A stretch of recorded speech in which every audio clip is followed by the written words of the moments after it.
So Archery Country, I've been running it, managing it, and doing all this stuff for a long time. Through that time, Rogan has come in, Joe's come in, and I kind of began a friendship with Joe. One of the first times he came in, I was just trying to be the cool guy to him. I was like, look, man, I basically was like, I will never broadcast out that you're here. I don't want to do what I thought like everybody else would do. You can come in anytime you want. I was like, here's my phone number. Come on days when we're not open. That way you don't get like ear raped by this guy who's trying to just tell you his business ideas or whatever it is. Come anytime you want, dude. I was like, you can come in and hang and do all this stuff. And there's no strings attached. I'm not going to have you post on Instagram for me. I don't want any of that stuff or Facebook, any of that stuff. I was like, just make it a safe space, dude. So for a couple of years, that's what we did, man. Joe would come in, he'd call me and be like, hey, I want to come in on Wednesday morning early. And I'd be like, yeah, get here at this time, whatever. So end of last year, me and Brendan and Alan were all going through all the stuff. I feel like I'd like to try and buy y'all out, or I'd like to try and figure out how I can be the main dude here.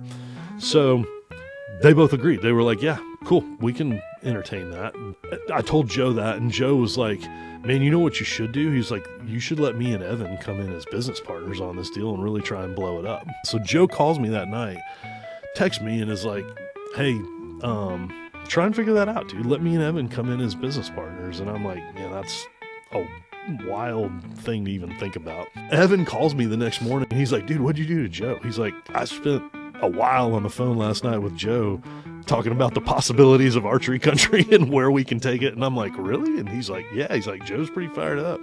And so we discussed numbers and all that stuff, and that turned into Evan and Joe buying out Brendan and Alan. We're still putting that whole deal together, but that's the bomb, because they're not hiding it. Like, we're not publicly talking about it. Yeah, that's exciting, isn't it? We're business partners, buddy. I know. That's fun. Yeah, and Evan and then Tyler's the man. So Yeah. It's the four of us. It's me, Evan, Cam, and Joe. And the plan is just to try and make it something that it I'm sure it's never just was. going to be very just low, We'll low just key. Yeah. Archery Country. Archery Country. What's going on there? You and me are part of the owners now. Oh, Is yeah. that, that's is that right. public now? I It don't is know. now. I can't Turn wait it to into see the something. commercials with the collab with Archery Country and Black Rifle Coffee. There's It's gonna gonna be happen. bears. There's going to be podcasts Airplanes. somehow. It'll look like D-Day and have It'll be UFC. We'll mix in some Sasquatch. MMA fighters in Yeah. there. It's going to be UFOs. a It'll be the whole Royal Rumble of fucking testosterone. That's very true. That's what we're hoping for. But